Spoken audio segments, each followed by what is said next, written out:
मोक्ष मुक्ती रिद्धी सिद्धी पाहता समाधी ज्ञान देव ऐसा लाभ सांगे देव ऐके नाम देवावडी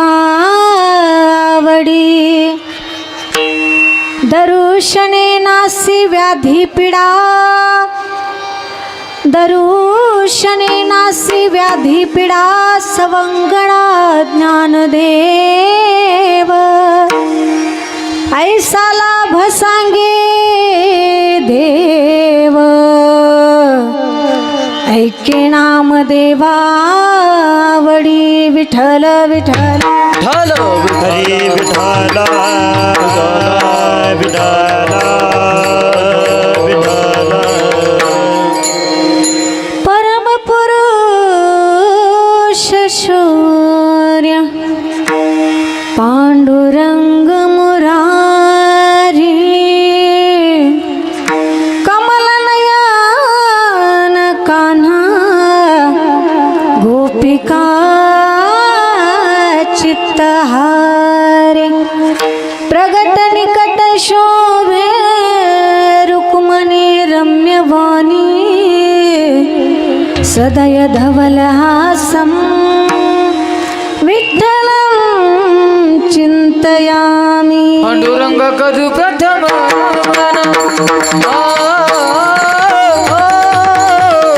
पांडुरंग करू प्रथम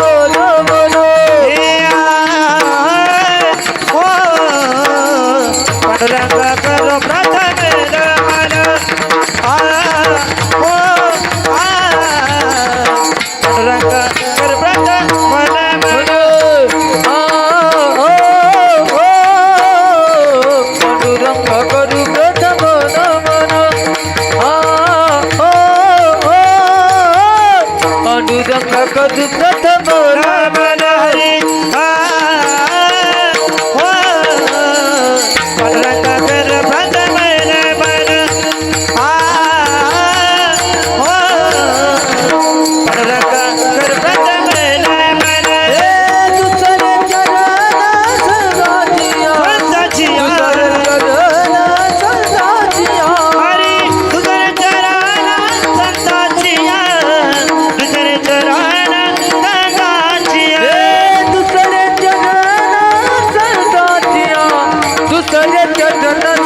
प्रथम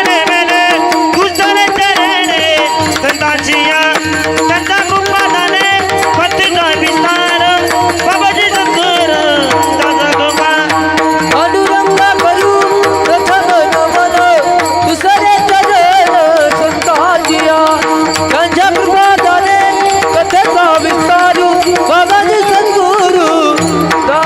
पांडुरंग करू प्रथम पांडुरंग करू प्रथम चरण संतांच्या त्यांच्या कृपादाने कथेचा विस्तार बाबाजी सद्गुरु दास तुका अलंकापुरी रम्य सिंहासनस्थं पदाम्भोज तेजस्फुरदिक् प्रदेशं विधीन्द्रादिदेवये सदा स्तूयमानं समाधिस्थमूर्तिं भजे नमो ज्ञानदेव ज्ञानेश्वरा नमो ज्ञानेश्वरा नमो ज्ञानेश्वरा नमो ज्ञानेश्वरा नमो ज्ञानेश्वरा नमो ज्ञानेश्वरा नमो ज्ञानेश्वरा नमो ज्ञानेश्वरा नमो ज्ञानेश्वरा नमो ज्ञानेश्वरा नमो ज्ञानेश्वरा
चराचरी मस्तक हे पायावरी या वारकरी संतांच्या कायमा जीवानी मानेल संतांशी रंजू चित्ताशी अपोलिया मुखं करोति वाचालं पंगुं लंघयते गिरिं यत्कृपातमहं वन्दे परमानन्दमाधवं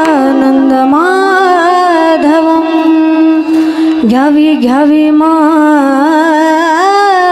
सेवा दीन दुर्बळाची देवा मोक्ष मुक्ती रिद्धी सिद्धी मोक्ष मुक्ती रिद्धी सिद्धी पाहता समाधी ज्ञानदेव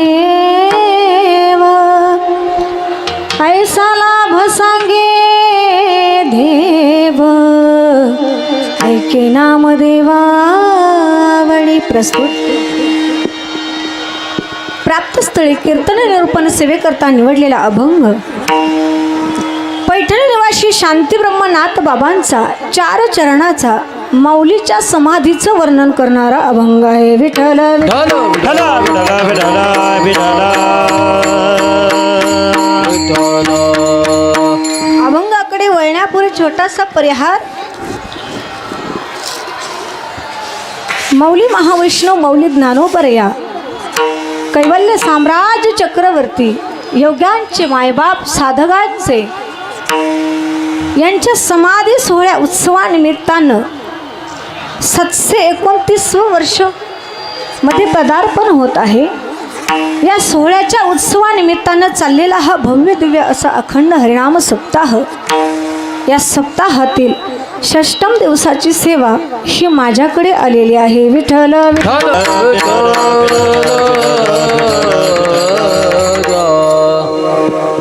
या मृत्यू लोकामध्ये प्रत्येक मनुष्याची वाटचाल ही लाभाच्या दिशेने आहे.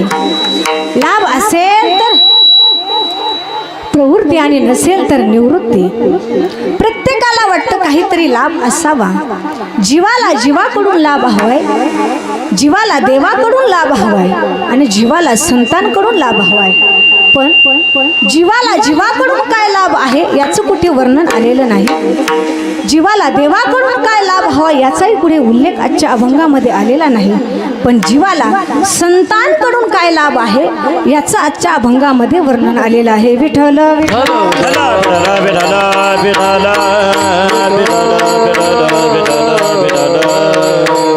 समाधीचं वर्णन आलेलं आहे. समाधीचा महिमा किती उच्चांक गाठणारा आहे महाराज. समाधीचं महत्त्व जर आपल्याला वर्णन त्याचं करायचं झालं, ज्यावेळेस माऊली ज्ञानोबराय समाधीस्थ होताना देवाने ज्ञानोबरायांच्या जागेचं निरूपण करावं. पंढरीशी पांडुरंग परमात्म्याने ज्ञानोबरायांच्या जाग्याचं नियोजन केलं. ज्ञानोबराय तुम्ही समाधी कुठे घेणार आहात. नियोजन झाल्याच्या नंतर आळंदी क्षेत्र निवडला आणि ज्यावेळेस माऊली समाधीस्थ होत आहे, एका हाताला निवृत्ती दादानं धरले आणि एका हाताला भगवंताने धरले. समाधीस्थ होण्याचा वेळ एकादश आहे. एकादशीच्या दिवशी काही संतांनी सांगितलं की ज्ञानोबराया आजच्या दिवशी तुम्ही जाऊ नका, आमच्याकरता तुम्ही थांबा. ज्ञानोबरायांनी त्या दिवशी समाधी घेणं थांबवलं. दुसऱ्या दिवशी द्वादशीच्या दिवशी ज्ञानोबरायांचे भावंड निवृत्तीदादा, मुक्ताबाई आणि सोपान काका यांनी आग्रह केला, ज्ञानदादा आज तुम्ही समाधी घेऊ नका.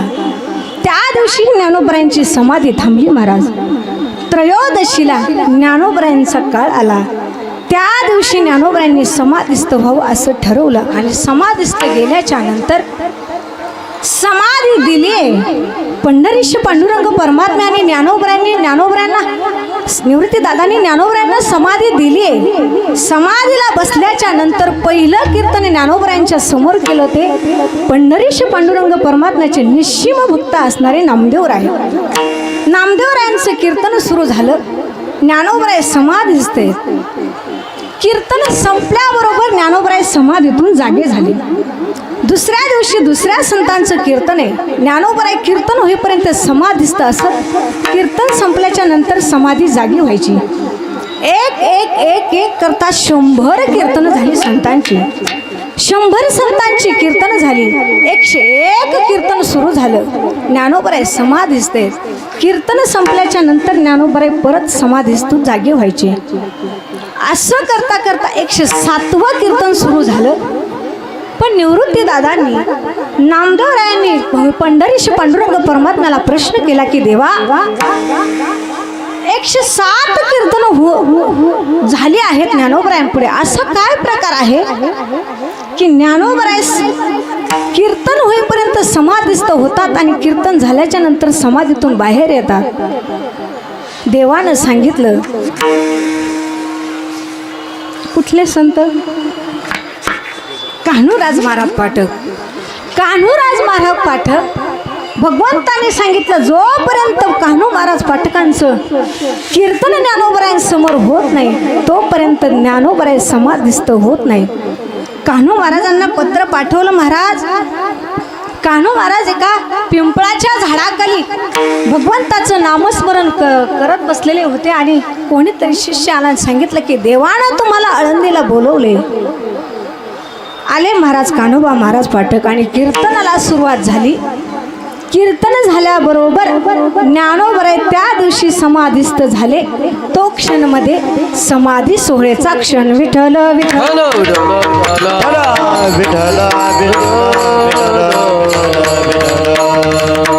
आणि आजही ती परंपरा जपलेली आहे. महाराज कान्होबा पाठकांच्याच वंश परंपरेतलं कीर्तन आजही माऊलींच्या समाधी सोहळ्याकरता मंदिरात होतं. महाराज ती परंपरा आजही आहे. म्हणून तुम्ही सगळे वारकरी वृंद आळंदीला आलात,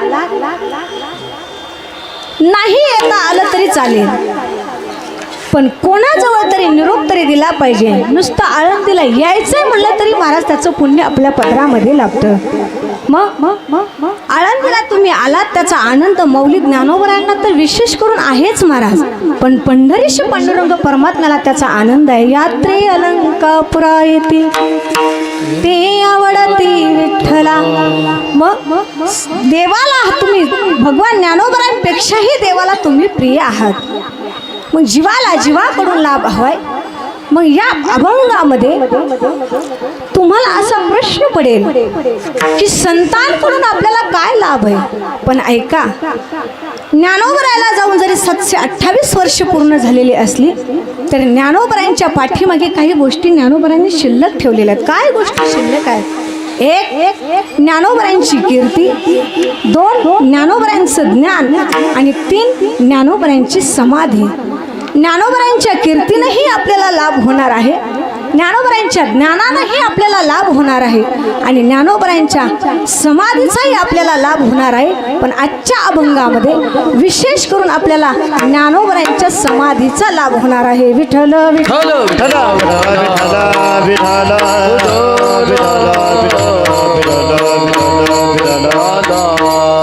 या भूतलावरती ज्यावेळेस साधू संत मंडळी अवतार कार्य करतात आणि ते कार्य त्यांचं निघून हाती जे कार्य घेतलेलं आहे ते संपल्याच्या नंतर जेव्हा ते या जगाचा निरोप घेतात, समाधीस्थ होतात, त्यावेळेस त्यांचा अवशिष्ट रूपाने कीर्ती मागे शिल्लक राहते. राहिला त्या जगा माझी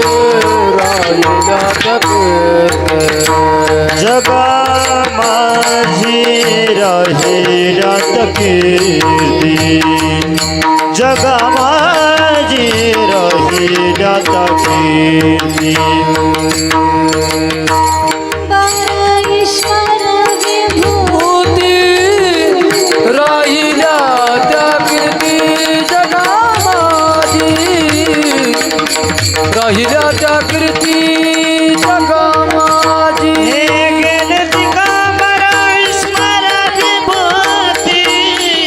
राहिला त्या कीर्ती, जगा माझी राहिला त्या कीर्ती, जगा माझी. गेले दिगंबर ईश्वर विभूती राहिल्या त्या कीर्ती जगा माझी. त्यांच्या अवशिष्ट रूपाने त्यांची कीर्ती पाठीमागे राहतात. मग कुठल्या अंगानं त्यांची कीर्ती मागे राहते? एक गुणकीर्ती आणि एक नामकीर्ती. त्यांचं नाम घेतलंही त्याचा आपल्याला परिणाम होणार आहे आणि त्यांचं गुणही गायलं त्याचाही आपल्याला परिणाम होणार आहे. मग पण नरेश पांडुरंग परमात्मा ज्ञानोबरायांचा गुणानुवाद गातात आणि तो गुणानुवाद गात असताना समोर बसले भक्तवत्सल नामदेवराय. तो नामदेवराय भक्तवत्सल तो भाव प्रगट करणारा गुणानुवाद पंढरीश पांडुरंग परमात्मा सांगतायत आणि नामदेवरायांच्या डोळ्याला अश्रू आले. भगवंत समजावू लागले, नामा नामयाचा धरून हात क्षणोक्षणा पंढरीनाथ ज्ञानदेवा ते आठवित कंठ सद्गदित करून. नामदेवराय रडू लागले ज्ञानोबरायांचं वर्णन ऐकून आणि भगवंत नामदेवाचा हात धरून समजावू लागले. पण नामदेवरायाला समजवता समजवता भगवंताच्या डोळ्यामध्ये अश्रू आले. नामदेवराय म्हणाले, देवा मी रडलेला ठीक आहे, पण तुम्ही आणि ज्ञानोबराय एक आहात. तुमच्या दोघांचा अंश एक आहे, तुम्ही का रडताय? ज्ञानदेवा करी तुमचाची अंश केवळ परब्रह्म स्वयंप्रकाश स्वात्म सुख निज रहिवास पूर्ण स्वानंद कुदबोध. देवा तुम्ही तर एक आहात, तुम्ही का रडताय? पांडुरंगानं सांगितलं, नामा माझ्या ज्ञानोबरायांची गुणच असे आहेत की मला क्षणोक्षणाला रडवतात. काय समाजानं त्रास दिला, एवढा त्रास देऊन महाराज ज्या वयामध्ये खेळण्याची अवस्था होती, आईच्या पदराखाली लपण्याचं वय होतं, आईचा पदर निघून गेला, रडावं कोणापाशी? पण चौघा बहीण भावंडाने कोणी माय कोणाचं झालं, कोणी बापाचं पात्र स्वीकारलं, कोणी गुरुचं स्वीकारलं आणि कोणी बहिणीचं स्वीकारलं. काय धन्यता द्यावी महाराज चौघा बहीण भावंडांना. त्या काळचा तो काळ आठवला ना आत्ताचा काळ आठवला तर खूप भिन्न भिन्न आहे. तो काळ आठवला तर आनंद दुःख होतंय आणि हा काळ आठवला तर आनंदही होतोय. त्या काळामध्ये ही चप्पल देण्याकरता अणू आणि पायाने पैठणला जाणारे ते भावंड चप्पल देण्याकरता कोणीही नव्हतं महाराज. आज सोन्याच्या पादुका म्हणलं तरी देण्याकरता दानशूर दाता आहे. मग एवढा अट्टहास करून एवढा जीवनामध्ये वैराग्य धारण करून माझ्या ज्ञानोबरायांनी या समाजाकरता ज्ञान दिलं. वयामध्ये नुसतं आईला जेवण मागण्याबरोबर जी आई जेवण घेऊन येणार होती ती हयात नव्हत्या. काय त्याग असेल महाराज, खूप मोठा त्याग ज्ञानोबरायांच्या जीवनामध्ये. जेवण भरवण्याकरता कोणी नाहीये, ताट वाढलं तर कोणी जेव म्हणणार नाही. नव्हे नव्हे भूक लागली तर जेवण सुद्धा नव्हतं महाराज टायमाला.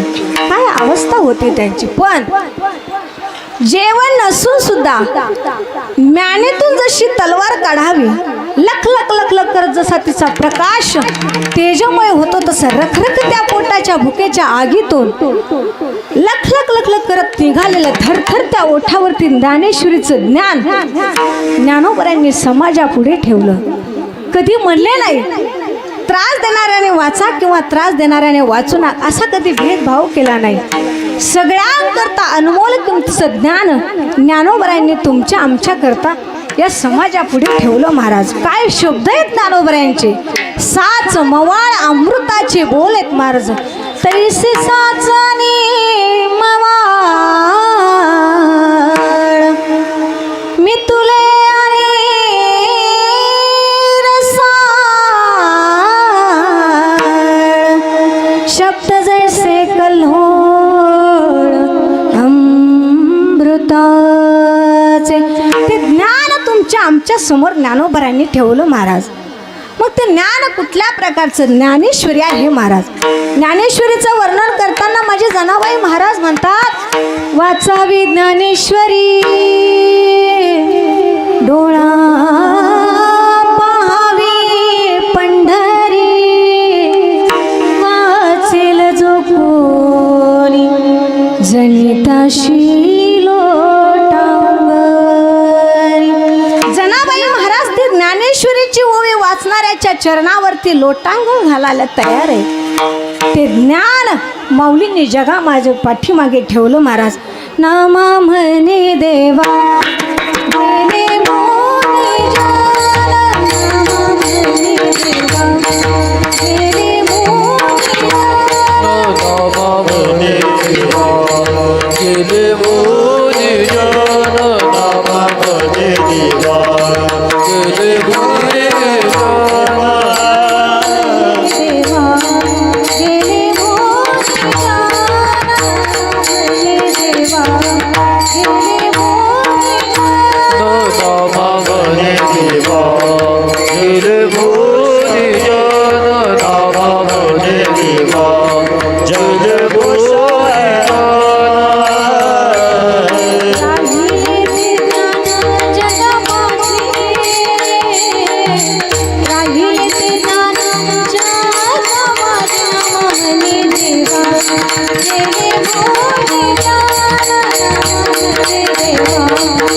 नामा म्हणे देवा गेले मोनी जाना राहिले ते ज्ञान जग माझी. मुनिजन गेले महाराज पण पाठीमागे राहिले ते ज्ञान. ज्ञानोबरांनी ते ज्ञान पाठीमागे ठेवलं महाराज. मग ज्ञान तर शिल्लक आहेच पाठीमागे, पण त्यांच्या समाधी ही पाठीमागे आहेत. काय समाधीचं वर्णन करावं महाराज. गेले योगीश्वर अनादिच्या आधी. गेले योगीश्वर अनादिच्या आधी. गेले मोनेश्वर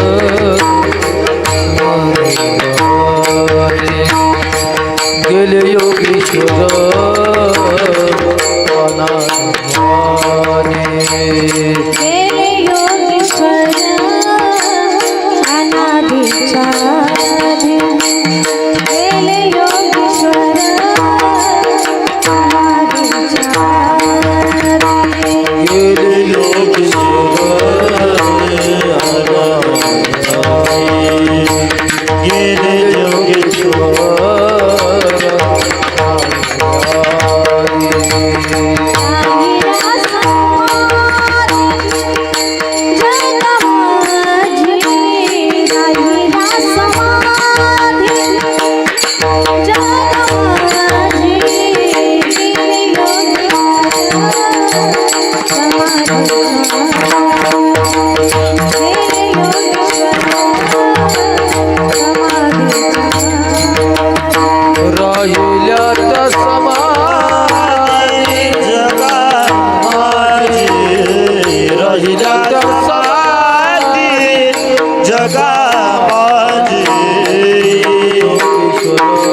गेले समाधी जगा माझी. त्यांच्या समाधी पाठीमागे आहेत महाराज. मग काय वर्णन केलं असेल नाथ बाबांनी त्या समाधीचं. पहाटेचा प्रहर आहे, 3-3:30चा टाइम आहे. त्या टायमामध्ये नाथ बाबांना स्वप्न दृष्टांत झाला. श्री ज्ञानदेवे एवोनी स्वप्नात सांगितली मात मजला. अजान वृक्षाशी मुळी कंठाशी लागली. येऊन आळंदी स्थळी काढावी. स्वप्न दृष्टांत झाला. गडबडून उठले महाराज नाथ बाबा. आई साहेब गिरजा मातेने पाहितलं आणि येऊन विचारलं, स्वामी एवढे झोपेमधून तुम्ही दचकून का उठलात. नाथ बाबांनी सांगायला सुरुवात केलं की माऊलींचा मला स्वप्न दृष्टांत अशा पद्धतीचा झालाय महाराज. कारण ज्ञानोबरांना जाऊन नाथ बाबांच्या अगोदर किती वर्ष झाले होते.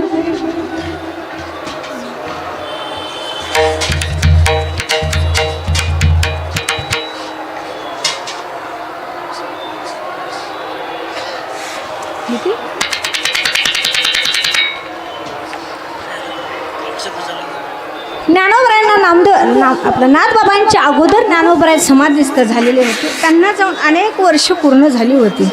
300 वर्ष पूर्ण झाली होती.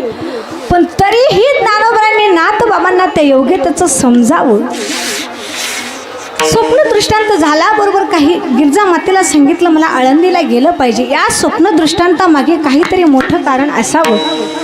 काही गावातली मंडळी सोबत घेतली. दर मुक्काम करत करत नाथ बाबा आळंदीला आले. इकडे तिकडे समाधीचा शोध घेत आहेत. समाधीचा शोध लागेना महाराज. आळंदीमध्ये आल्याच्या नंतर हैबत बाबाच्या समोरचा जो तो पिंपळ आहे, त्या पिंपळाच्या जागेवरती नाथ बाबांना काही पर्याय सुचेना. स्वप्न दृष्टांत तर झालाय, समाधीचा शोध लागेना, कारण खूप अरण्य होतं. नाथ बाबांनी त्या ठिकाणी 3 दिवस अनुष्ठान केलं. परत ज्ञानोबरायांनी स्वप्न दृष्टांत केला. स्वप्नात आले ज्ञानोबराय आणि सांगू लागले, ऐसे स्वप्न होता आलो अलंकापुराशी, तव नंदी माझारी द्वार दिसे. नाथा, तुझ्या समोरच सिद्धेश्वराचं एक मंदिर आहे आणि त्याच्या समोर एक नंदी आहे, त्याच्या उजव्या साईडला एक शिळा आहे, ती बाजूला करा, मी आतमध्ये आहे. सगळी मंडळी सिद्धेश्वराच्या मंदिराच्या साईडला गेली. नंदी पाहिला, सिद्धेश्वराचं मंदिर पाहिलं, सगळं गवत वगैरे बाजूला केला आणि नंदीच्या बाजूला आल्याच्या नंतर उजव्या साईडला आल्याच्या नंतर ती शिळा बाजूला केली. सगळी मंडळी नाथबाबांनी वरतीच थांबवली आणि नाथबाबा आती उतरले.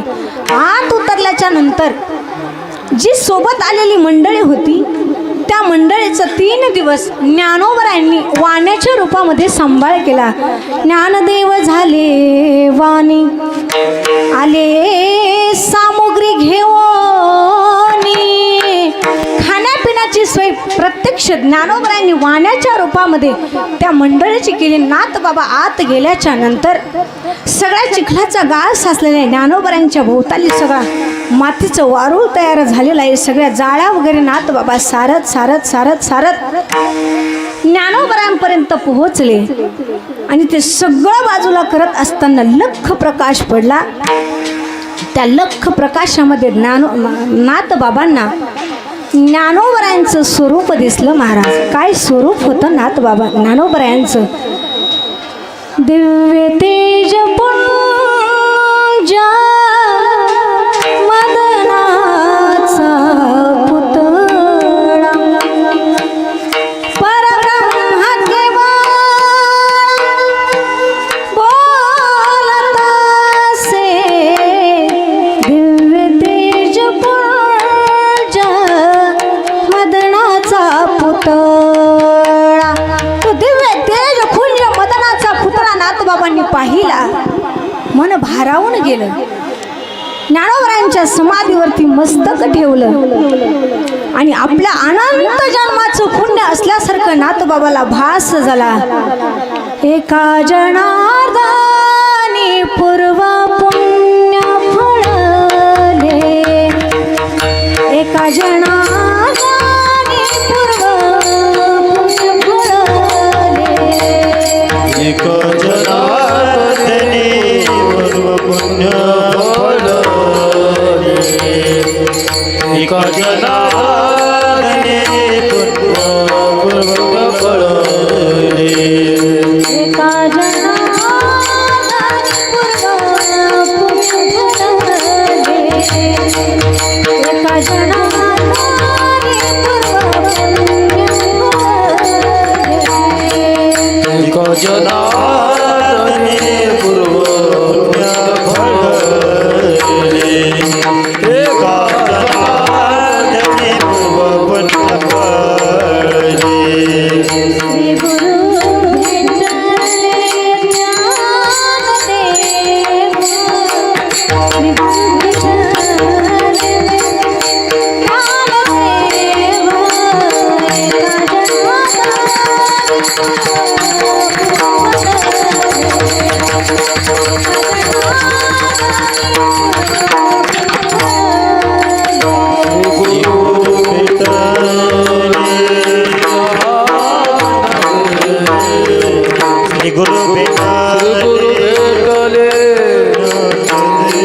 भेटले एक जनार्दनी पूर्व पुण्य फळले, एक जनार्दनी पूर्व पुण्य फळले. एका जनार्दनी पूर्व पुण्य फळले, श्री गुरु भेटले ज्ञानदेव. माथावरती समाधीवरती माथा ठेवला आणि ज्ञानोबरायांनी नाथबाबांच्या डोक्यावरून हात फिरवला. नाथराया, केवळ अजान वृक्षाची मुळी काढण्याकरता तुम्हाला इथपर्यंत बोलवलं नाही, याच्या मागचं कारण खूप मोठं आहे. या महाराष्ट्राच्या परमार्थाची दोरी तुमच्या हाती देण्याचं काम मी तुम्हाला सोपवत आहे. नाथबाबांनी सांगितलं, काय काम आहे ज्ञानोबराया? काही दृष्ट लोकांनी आपल्या पद्धतीच्या ज्ञानेश्वरीमध्ये ओव्या मिसळलेल्या आहेत, ज्या शुद्ध प्रती आहेत त्या प्रति तुम्ही एकजुटीने एकत्र करून ती शुद्ध स्वरूपात ज्ञानेश्वरी समाजाकडे पुढे मांडण्याचं काम मी तुमच्या हाती सोपवत आहे. नाथबाबांनी ते ऐकलं आणि ज्ञानोबरांचं दर्शन घेतलं. वरती आले. वरती आल्याच्या नंतर दोघांचा लगातार 3 दिवस दिव्य संवाद त्या गुहेमध्ये चालू होता महाराज. मग नाथबाबा बाहेर आल्याच्या नंतर अनेक प्रांतामध्ये जाऊन त्या प्रति गोळा केल्या आणि शुद्ध स्वरूपात ज्ञानेश्वरी तुम्हा आम्हा समाजापुढे ठेवली महाराज. विठ्ठल विठ्ठल विठ्ठल विठ्ठल आणि ते ज्ञानेश्वरी ठेवत असताना त्या ज्ञानेश्वरीच्या शेवटी असं ठामपणे नाथबाबांनी सांगितलं की ज्ञानदेवा पाठी जो विकरील मराठी तेने अमृताची ताटी जानन रोटी ठेवी. जो ज्ञानोबरांच्या पाठीमागे अघोरा प्रयत्न परत करेल त्याच्यासाठी ज्ञानोबरांनी ती ठामपणे पिठिका करून ठेवली महाराज. मग बराच काळ नाथबाबांचं हे कार्य करत असताना बराच काळ आळंदीला गेल्याच्या नंतर ज्यावेळेस नाथबाबा पैठणला गेले, पैठणला गेल्याच्या नंतर नाथबाबांची अवस्था बदलली महाराज.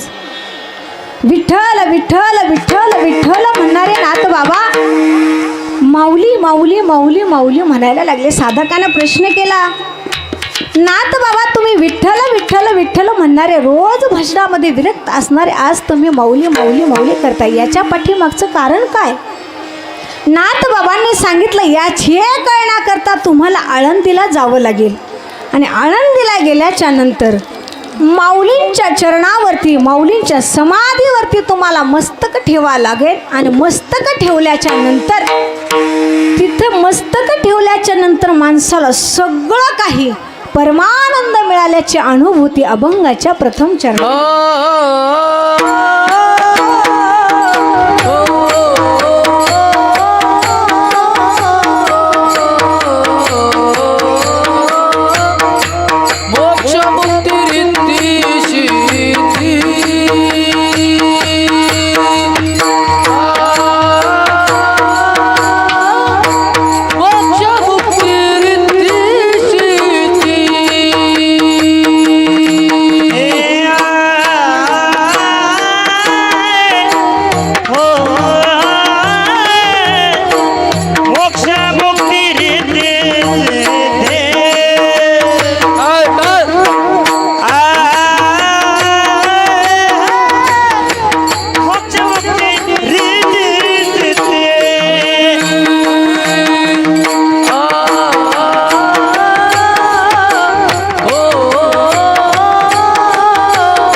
तेच म्हणणार होते एकदा मालकासाठी टाळ्या वाजा. कारण की बाबांनी तर मालकाला असं सांगितले का आता ताईला सरकार म्हणत जा रोज.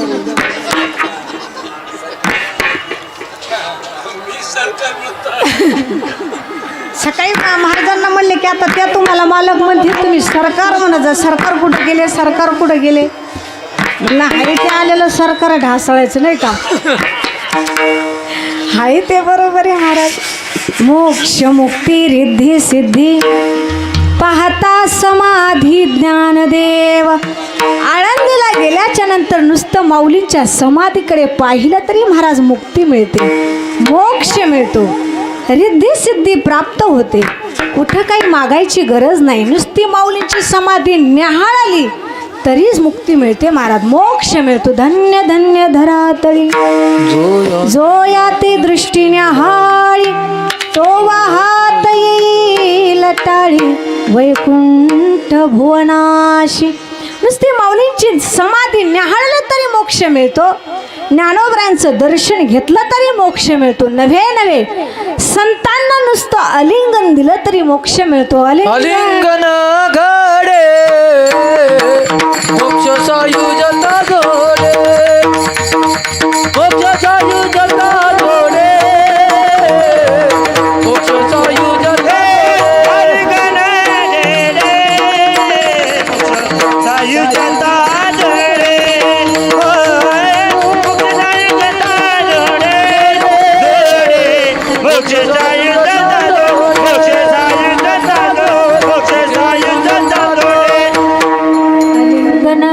मोक्ष सायुजता जोडे. संतांना आलिंगन दिलं तरी मोक्ष मिळतो महाराज. याच्याही पलीकडे जाऊन सांगते, पंढरपूरला गेला तरी वाळवंटापासून पुढे गेल्याच्या नंतर नुसतं पंढरीश पांडुरंग परमात्म्याच्या दारामध्ये उभा राहून जरी कळस पाहिला तरी मोक्ष मिळतो महाराज. तू का म्हणे मोक्ष देखिल्या कळस. म्हणून नुसतं समाधीला बघा तुम्ही, नाही दर्शन झालं तरी चालतंय महाराज, पण समाधी न्याहाळली तरी ज्ञानोबरांचा मोक्ष मिळतो. म्हणतो पाहता समाधी ज्ञानदेव. समाधीशी मारिता फेरी, समाधीशी मारिता फेरी, समाधीची मारिता फेरी, समाधीची मारिता फेरी, समाधीची मारिता फेरी, समाधीशी मारिता फेरी, समाधीशी मारिता फेरी, समाधीशी मारिता फेरी, समाधीची मारिता फेरी, समाधीची मारिता फेरी, समाधीची मारिता फेरी. त्याचा जन्म संता घरी, त्याचा जन्म संता घरी, संता घरी समाधीची मारिता फेरी, समाधीची मारिता फेरी, समाधीची मारिता फेरी, समाधीची मारिता फेरी, फेरी समाधीची मारिता फेरी. नाही दर्शन घेता आलं तरी चालेल, न्याहाळा नाही निहाळता आलं तरी समाधीची मारिता फेरी. फेरी मारली तरी मोक्ष मिळतो महाराज. तुम्ही म्हणाल मग फेरी मारता येत नाही महाराज. एक पाय बसमध्ये असू द्या आणि एक अलंकापुरी नगरीमध्ये असू द्या, पाय ठेवला तरी मोक्ष आहे. मग तुम्ही म्हणाल आम्हाला येणंच होत नाही, मग याच्या पुढे मला काही सांगता. तुम्ही उठावून शेंगा हाणता मग आम्हाला गावाकडून येताच येत नाही. पप्प्याचा बाप येऊनच देत नाही. आता तुमच्या पप्प्याचं बापाचं तुमचं प्रेम. आता बाबा आल्यापासून बाबांचं माझं रोज संभाषण होतं सकाळच्या वेळेस. बाबाला म्हणलं तुम्ही आल्याच्या नंतर सरकार आठवण काढतं का तिकडं. सरकार आहे ना. बाबा आठवण काढतं का नाही सरकार, असं मी बाबांना रोज प्रश्न करते सकाळी. बाबा म्हणले सरकारला सकाळ सकाळी एक फोन लावल्याशिवाय मी कशाला सुरुवात करत नाही. प्रेम आहे महाराज. नाही समाधीचं दर्शन घेता आलं तरी नुसती फेरी मारली तरी मोक्ष मिळतो महाराज. ज्ञानोबराय तुम्हा आम्हाला भरभरून देता मोक्ष मिळतो महाराज. ज्ञानोबरायांकडून फक्त घेता आलं पाहिजे. ज्ञानोबराय तुम्हा आम्हाला सगळं काही देतात, भरभरून दिले. घेता आलं पाहिजे, टिकवता आलं पाहिजे. कीर्तन 1 महिन्यामध्ये केले म्हणजे कीर्तनकार झाला अशातला भाग नाही. पोरींनो मागच्या पुढच्या सगळ्याच घेता आलं पाहिजे, ते टिकवता आलं पाहिजे. ज्ञानोबराय देतात, देऊन पाहतात, पण ते आपल्याला टिकवता आलं पाहिजे. समाजामध्ये त्याचं देताही आलं पाहिजे. ज्ञानोबराय मग ज्यावेळेस समाधीचं साधू संत मंडळी तर वर्णन करतात, पण त्या समाधीचं माझी ज्यावेळेस ज्ञान जनाबाई महाराज वर्णन करते ना, महाराज समाधी ज्ञानोबराय घेतायत हे कळल्याबरोबर जनाबाईला विरह सहन झाला नाही. जनाबाई महाराज विरह त्यांचं सहन झालं नाही. ज्ञानोबराय समाधी घेत आहेत, त्या म्हणू लागल्या, अहो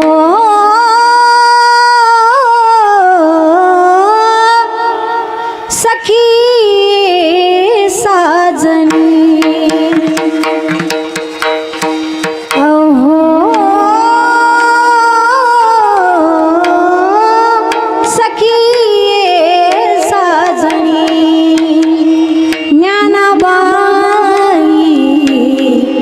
ओ हरणी, ज्ञानाबाई ओ हरणी, ज्ञानाबाई ओ हरणी, मज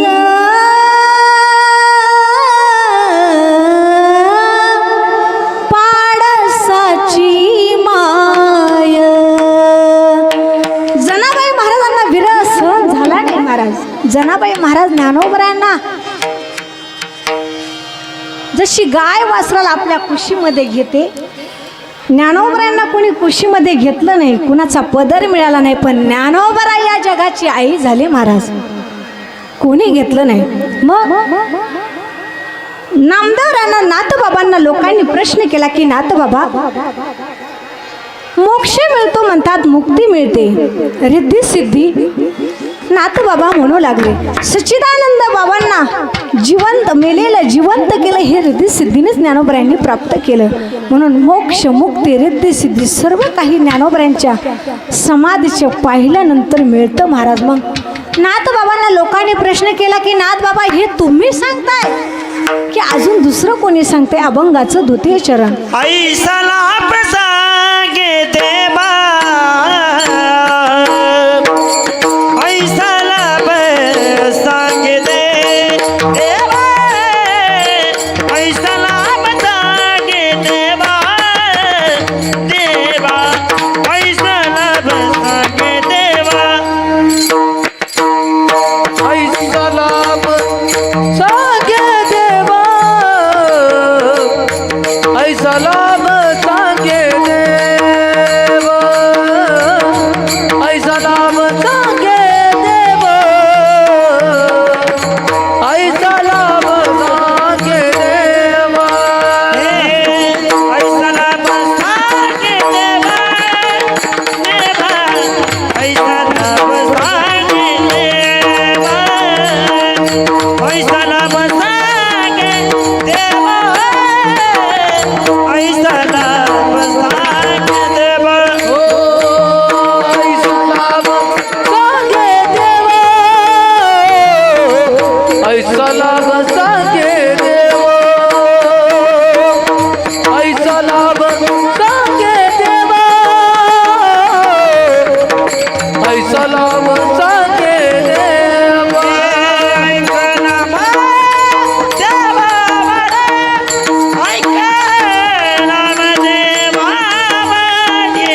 ऐके नाम देवा बडी, ऐके नाम देवा बडी, ऐसा लाभ सांगे देवा, ऐसा लाभ सांगे देवा, ऐसा लाभ सांगे देवा,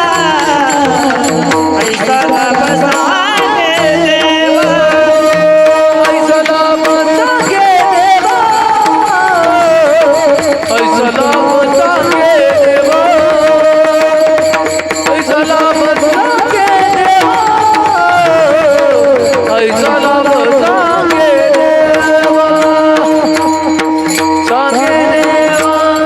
ऐसा लाभ सांगे देव, ऐके नाम देवा आवडी. पंढरीश पांडुरंग परमात्मा नामदेवरायला सांगतायत ऐके नाम देवा आवडी. नामदेवरायासोबत संभाषण करत असताना खेळलेलं ठिकाण आपल्याला अनेक ठिकाणी देवाचं दिसेल, लीला केलेलं ठिकाण आपल्याला अनेक ठिकाणी देवाचं दिसेल, पण रडल्यालं ठिकाण जर कुठलं असेल तर ती फक्त आळंदी महाराज. जगाच्या बापानं अनेक ठिकाणी लीला केल्या, जगाच्या बापानं अनेक ठिकाणी कुठल्याही गोष्टी केल्या महाराज, पण रडलेलं ठिकाण फक्त भगवंत रडले असतील ते फक्त ज्ञानोबरायांकरता. नामदेवराय म्हणतात देवा असं काय ज्ञानोबरायांमध्ये तुम्ही पाहिलं. पंढरीश पांडुरंग परमात्मा म्हणू लागले नामा तुला माहीत नाहीये माझ्या ज्ञानोबरायांचं असं कार्य आहे की ते कार्य मला प्रत्येक क्षणाला रडवतंय. मग एक दिवस पंढरीश पांडुरंग परमात्मा आळंदीला येतात. भगवंत माऊली पंढरपूरला जातात आणि पंढरीश पांडुरंग परमात्म्याला म्हणतात देवा माझी अशी इच्छा आहे की मला आता समाधी घेण्याचा माझा टाईम आलेला आहे, मला समाधी घ्यायची आहे, माझं कार्य आता संपलेलं आहे. पांडुरंगाने ज्ञानोबरायांकडे बघितलं. ज्ञानदेव म्हणे शुद्ध कार्तिक मासी व्रत एकादशी स्वामीकडे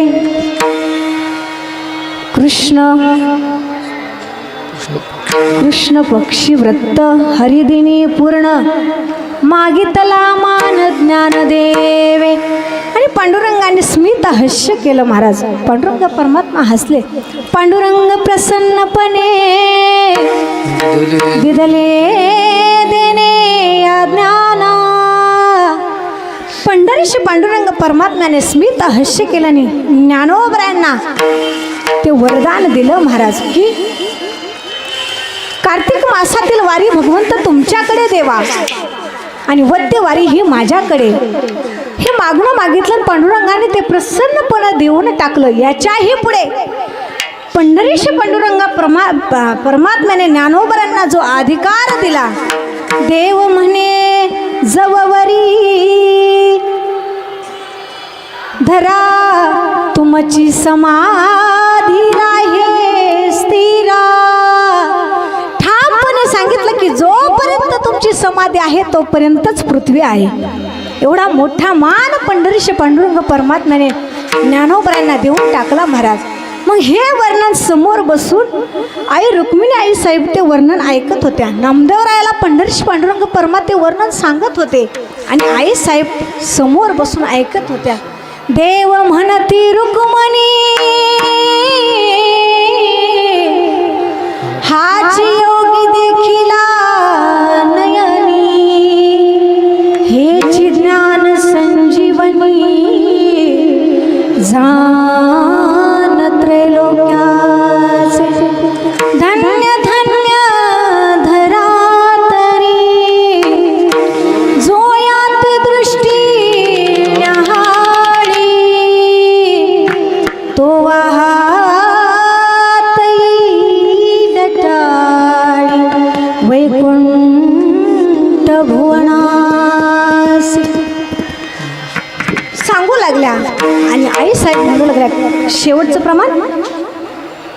ऐसे बोलता रुक्मिणी श्री ऐसे बोलता रुक्मिणी श्री ऐसे बोलता रुक्मिणी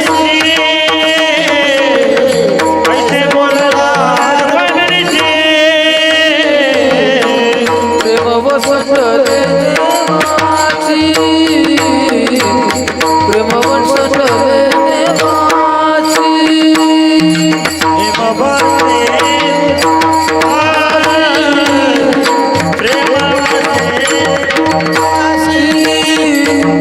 धन्य धन्य जयाची खुशी धन्य धन्य जयाची खुशी खुशी धन्य धन्य जयाची खुशी धन्य धन्य जयाची खुशी.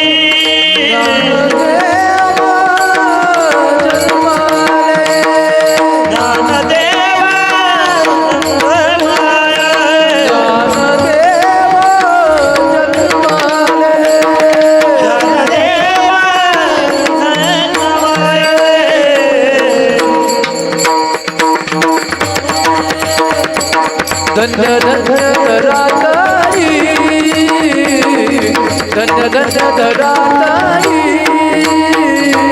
धन्य धराताई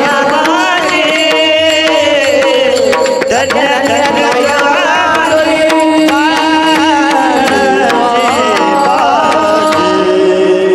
धन्य धन्य धन्य जयाचे कुशी ज्ञानदेव जन्मले. काय त्या आईची कुस असेल महाराज. रुक्मिणी आई साहेब रडू लागल्या.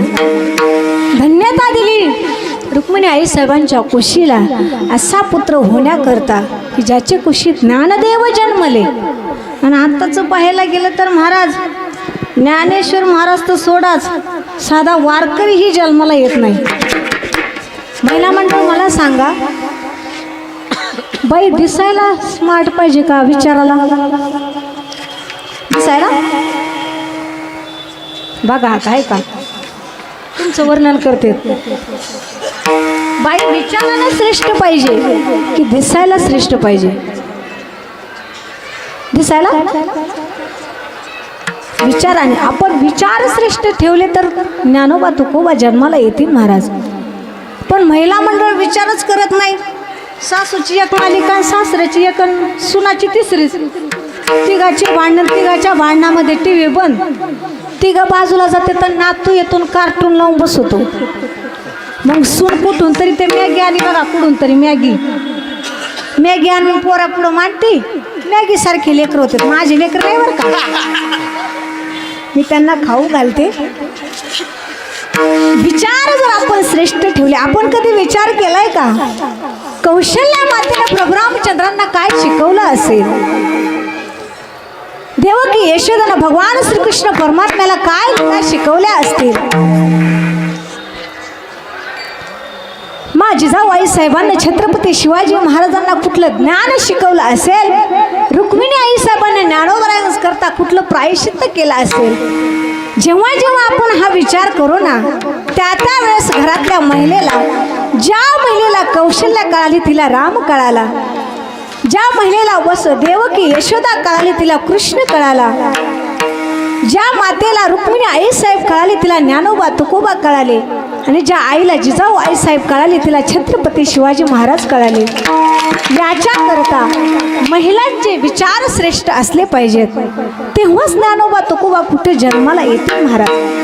आपण ती वाटचाल त्या दिशेने केले तर याच्याकरता रुक्मिणी आई साहेबांनी काय जीवनाचा त्याग केला महाराज. मुलांना संन्यासाची पोरं म्हणू नये म्हणून देहांत प्रायश्चित्त केलं. आताच्या बाईला जर म्हणणं ना मरमयासाठी, ती म्हणून हे वंशाचा दिवा, त्यासाठी काय काय नाही केलं. तुम्हाला मर म्हणतो, तू मर पण मी नाही मर. धन्य धन्य जयाचे कुशी ज्ञानदेव जन्मले. कुशीला ज्ञानोबा माता रुक्मिणी आई साहेबांच्या कुशीला रुक्मिणी आई साहेब त्यांचं वर्णन करतात.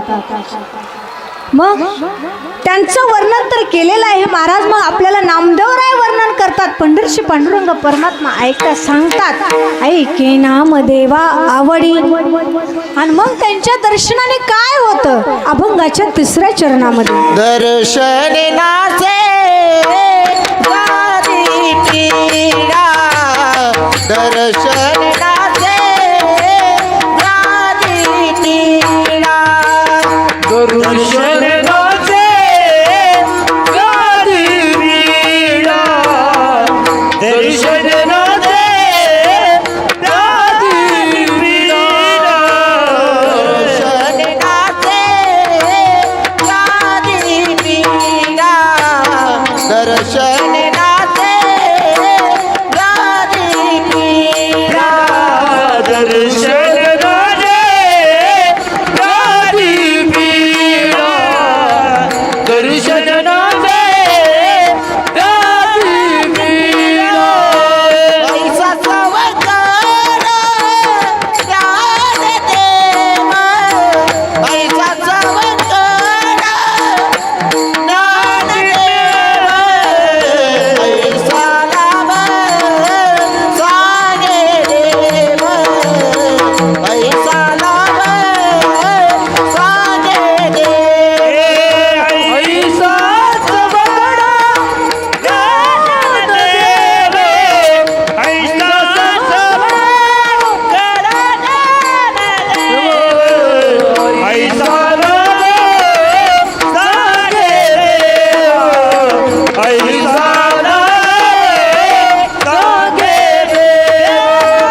दर्शने नासी व्याधी पिडा सवंगडा ज्ञानदेव. माऊलींचं नुसतं दर्शन घ्या महाराज. सगळं काय आपल्या जीवनामध्ये रोग व्याधी पिडा असतील ते ज्ञानोबरांच्या दर्शनाने विलयाला जातात. आपण सरळ सरळ उदाहरण आहे. माऊलींच्या सोहळ्यामध्ये जात असताना जो काही आपल्याला दिवसभर आपण अंतरंगाने भगवंताचं भजन करतो, पण बाह्य रंगाने पूर्ण शरीर आपलं थकलेलं असतं तरी ते पंढरीच्या दिशेनं वाटचाल करत असतं महाराज. मग त्याला कितीही व्याधी झाल्या पीडा झाल्या तर ते भगवंताच्या नामस्मरणामध्ये आपण त्याच्यामध्ये रंगून जातो. म्हणून दर्शने नासी व्याधी पीडा सवंगडा ज्ञानदेव. एक दिवस ज्ञानोबरा इंद्रायणी मातेच्या तटावरती सिद्ध बेटामध्ये बाल अवस्थेत असताना खेळत असताना चिखलामध्ये खेळता चिखलामध्ये जाऊन पडले. रुक्मिणी आई साहेबा आल्या, धावत आल्या आणि ज्ञानोबरांना कडेवरती घेतलं. ज्ञानोबराय चिखलाने भरले. रुक्मिणी आई साहेबांनी ज्ञानोबरांना इंद्रायणीच्या तटावरती काठावरती नेलं आणि ज्ञानोबरांना धूत असताना तिथे एक साधक उभे होते. साधकांनी ते दृश्य पाहिलं आणि ज्ञानोबरांचं अंग धुवून झाल्याच्या नंतर रुक्मिणी आई साहेब थोड्या बाजूला गेल्याबरोबर त्या साधकाने ज्ञानोबरांना प्रश्न केला. ज्ञानोबरा या. अंतरात्मा त्या साधकानं ज्ञानोबरांना ओळखलं आणि प्रश्न केला. ज्ञानोबरा या, तुम्ही आता बाल अवस्थेत असताना चिखलामध्ये पडलात तर तुम्हाला रुक्मिणी आई साहेबांनी धुवून काढण्याचं काम केलं. पण ऐका, ज्या वेळेस आमच्यासारखी साधक मंडळी साधी समाज असणारी सगळे परमार्थातली स्नेही मंडळी ज्या वेळेस अशा चुका आमच्याकडून होतील त्यावेळेस तुम्ही ते धुवून काढण्याचं काम तुम्ही आम्हाला करा, याच्यातून बाहेर काढण्याचं काम करा. आणि मग जे ज्ञानोबरांचं वर्णन केलेलं आहे ते तुम्हा आम्हाला समजणं योग्यच आहे महाराज. म्हणून दर्शने नासी व्याधी पिडा सवंगडा ज्ञानदेव. आणि पंढरीश पांडुरंग परमात्म्याने स्वतःहून आळंदी क्षेत्र निवडलं आणि पांडुरंग परमात्मा आळंदीला येतात अभंगाच्या शेवटच्या चरणामध्ये. एका जनार्दनी मापारी, एका जनार्दनी मापारी, एका जनार्दनी मापारी, एका जनार्दनी मापारी, एक जनार्दनी मापारी, एक जनार्दनी मापारी, एक जनार्दनी मापारी, एक जनार्दनी मापारी, एका जनार्दनी मापारी, एका जनार्दनी मापारी, एका जनार्दनी मापारी,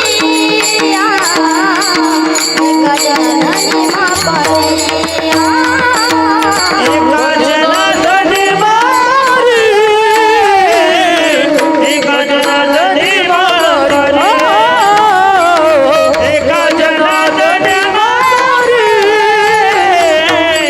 एक जनार्दनी मापारी,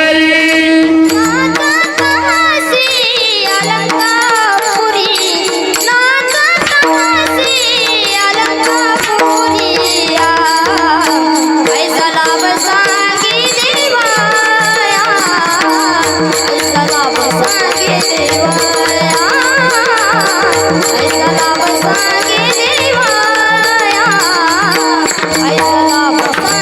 जनार्दनी मापारी, एक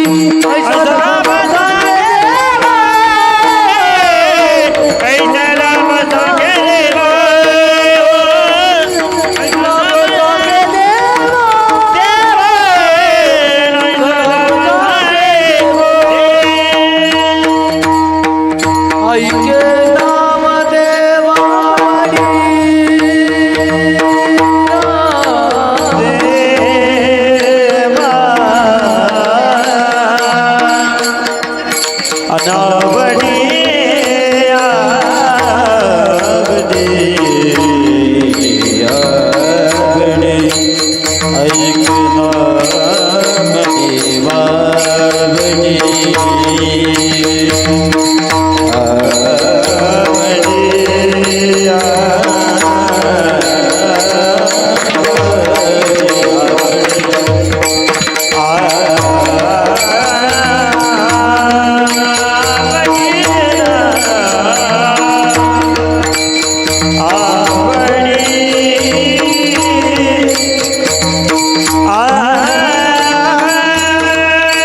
नामदेव नामदेव नामदेव नामदेव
तसे अलंकापुरी पंढरीश पांडुरंग परमात्म्याने आपण स्वतःहून ते ठिकाण आळंदी निवडलं केवळ नाचण्याकरता महाराज. आणि एका जनार्दनी मापारी, मापारी शब्दाचा अर्थ आहे आपल्या कर्माचा हिशोब ठेवणारा मुनी.